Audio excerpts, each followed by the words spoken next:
Blessings. Namaste. My name is Jean Carlo-Wagner, and I'm a yoga teacher as well as a teacher trainer, and I'm a cancer survivor, and I specialize in teaching cancer survivors. I'm currently working on making 45 hours training online. Today we're going to talk about the overall plan of the hour to an hour and 15 minutes class that I teach. It's really very traditional in the sense that the breakup of the class is 15 minutes of pranayama, about a half an hour of stretch and range of motion, 15 minutes of some form of meditation. I like to start the class very informally as we're setting up restorative props. So there's a lot of talking, and once we get seated we check in with each other. But generally people, take a minute to 3 minutes to talk about what's happening. This builds community, and it also builds safety because people can choose to talk or they can choose not to talk. Once we get settled into lying on the back, in video 2 you can see the restorative setup and my student Carol in that setup. I go around and just look for all the joints being supported. So we use 2 thick blankets underneath. I also make neck pillows and eye pillows for my students. But I'm looking to see that the back of the head, the back of the neck, shoulders, spine, hips, placing the bolster more underneath the thighs than underneath the knee, and looking at the heels of the feet. So making sure that the alignment is good and that the supports are good. I really encourage students to feel their bodies, but in the beginning I do a lot of assisting and saying, is this better? Is that better? And they won't always know why. A little adjustment feels better, so you can explain that. So you take an opportunity to teach someone how to get into a relaxing pose with every piece of their body supported.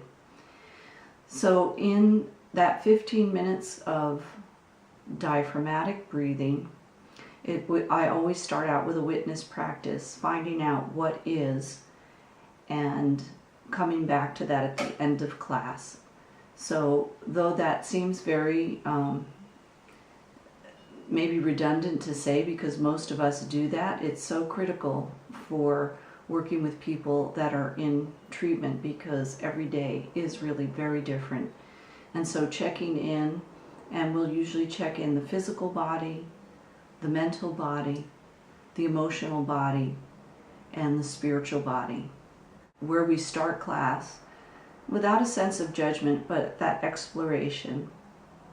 And then using that 15 minutes, there's so much to talk about, and that really goes into the coursework of what actually gets taught in that 15 minutes and what we need to know as instructors. Anatomy and physiology of breathing, class setup, language, all these things. An opportunity to talk about the philosophies of yoga and many other systems that use breath and the energy of prana. To the physical piece, I always give an option of whether students want to stop and maybe go off into meditation.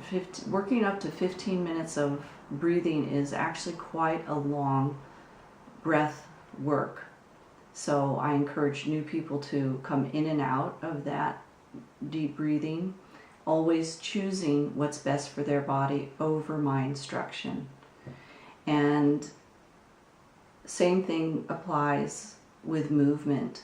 We move slowly, we check joints. It depends on who shows up, how physical the class can be, but being able to teach in small segments, and like I suggest in the very first tape that I made, that you slow down your practice enough so that you're looking for these natural pauses that happen. We don't say just lift your hand over your head, but look for that first place where you feel any kind of beginning of a movement, not pain, but just stop there and, continue to explore range of motion. So this way we're giving permission to our students to be in control of what they do, which to me is the biggest safety net that we can provide, and also the greatest compassionate learning and teaching, because we really want students to feel what's happening and then ask what's happening on the emotional level, on the mental level. So as we're checking in with all these different ways of being and different sensations and feelings, we can do a lot of teaching. When we move to meditation, I then give people the option of using my voice as the background to their own meditation, or we explore different forms of meditation. I really like Jack Kornfield's book, any of his books, but particularly A Path with Heart, talking about we each come to different ways of meditating, and how important it is to learn all these different ways of meditating. So that I go into more deeply when I started writing down all the different things that I might do in a meditation. I came up with pages and pages and lots of references to people's books that I enjoy and that I use. So I'm always learning as an instructor more ways to bring different types of meditation, different relaxation techniques. So that's the basic outline of the class. When we end, I generally have some little handout, or maybe I make cookies, something. It's just, to me, part of the nurturing piece. That is just part of my nature. If that's not in your nature, then it maybe wouldn't be a natural thing for you to do. But if I make a little bookmark, or we've contemplated a saying, or there's a different theme, all of those things as we close class, we have a little time to talk at the end of classes. So thank you for listening.